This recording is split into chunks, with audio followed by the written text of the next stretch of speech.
Hi, I'm Sean Darcy, and I'm at the National Cattle and Beef Association Culinary Center, funded by the Beef Checkoff. I was shopping the other day at a club store, and I noticed a whole strip loin. And I thought this was a really good deal, but I had no idea what to do with it. But I know we have Bridget Wasser, a meat scientist, on staff. So I asked her, hey, can you help me? Can you teach me how to do this? How hard is it? So how are you doing today, Bridget? I'm doing good, and I'm going to show you that it's not that hard. Is it so easy that Sean can do it? Yes. All right. Yes, pretty That's sure. great. So where do I even get started? Because I think that's the overwhelming part, is I see it at the store and I'm like, okay. Right, yeah. Well, you've got your beautiful strip loin, so that's the first thing you need. You've got here a large cutting board. Large cutting board. You've got, I gave you 2 knives, but you just need at least one very sharp, good knife that you're comfortable with. I only have one good one. One's all you need. Okay. I gave you some paper towels to keep things nice and clean, and a ruler, which we'll get to in a minute. So you ready to get started? I am. All right, so you bought a whole strip loin. As you probably know, that strip loin is typically cut into strip steaks that you would see at a grocery store. Motivating, and it's grilling season. Right. July 4th, Father's Day, Mother's Day. Yeah, so you can maximize your purchase and save a little bit by doing some of the work yourself. Okay, so to get started, we've got your strip loin on the cutting board. It is lined up with the edges of the cutting board so we can make sure we're cutting square, nice, consistent steaks. We're going to start on our right side since we're both right-handed. And the first thing we need to do is square off any rough edges here so we've got a nice even edge to work with. So you just kind of have to eyeball it. You just be confident, don't be afraid, you can't really mess this up. So just come in and square off any pieces that are on the edge here to get a nice square surface to start with. Okay. And we're going to set everything aside because even the scraps? Even the scraps, you can use it all, right? You want to maximize your purchase that way. Okay, so the strip loin is really versatile. I'm going to show you several different things that you can do with it. The first thing is you're going to cut traditional strip steaks. So we're going to start at this end that we just squared off. And I'm going to suggest we cut 1-inch thick strip steaks. That's the typical thickness that you might see. The white likes them a little thinner. Yeah, the beauty of you doing it yourself is you can kind of do what you want. Okay. But I would recommend you cut a consistent thickness because then it's going to be a lot easier to manage when you're cooking on the grill. So let's do 1-inch thick today. There's no shame in using a ruler, which is why I gave that. I have 2 children. I think I might be able to find one of those in my house. Just to give you a good sense for what an inch is before you start cutting. So there's no shame in doing that. You can make a mark at 1 inch and then make a nice confident cut once you make that mark all the way straight down. So I just want you to make a nice strong cut all the way down to the cutting board, and that way you're not sawing and kind of hacking at this beautiful piece of beef. Perfect. There you go.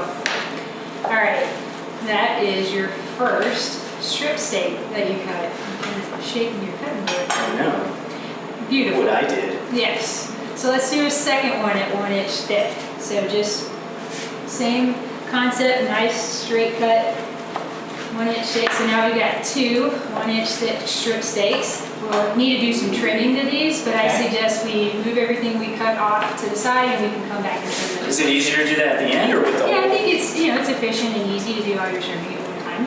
This is great. Okay, so the other thing that you can cut from a strip loin is a roast.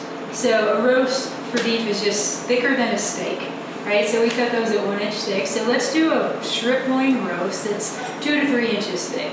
Okay, so you can eyeball it or you can use your ruler, and again, just make a nice, strong, confident cut down to the table. Confident cut, write that down. Confident, and you have a strip loin roast. And a roast is just what you're going to cook in the oven as opposed to on the grill. Okay, that makes sense. It just gives you multiple options that you can cut from your one strip loin purchase. I mean, it almost feels like I'm at home. If I had the ambiance of the music, maybe an IPA, maybe an amber. Yeah. Hello.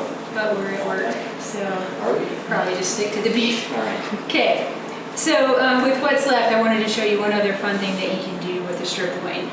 We were cutting nice 1-inch thick strip steaks, and you can keep doing that end to end. You can cut as many as you can get, whatever thickness you prefer, but the portion sizes are kind of big on those strip steaks. So another thing that you can do is create a strip fillet. A strip fillet? Yeah. Okay, so heard of filet mignon. Right. So it's more like the size of that cut, of filet mignon, but it is cut from the strip loin.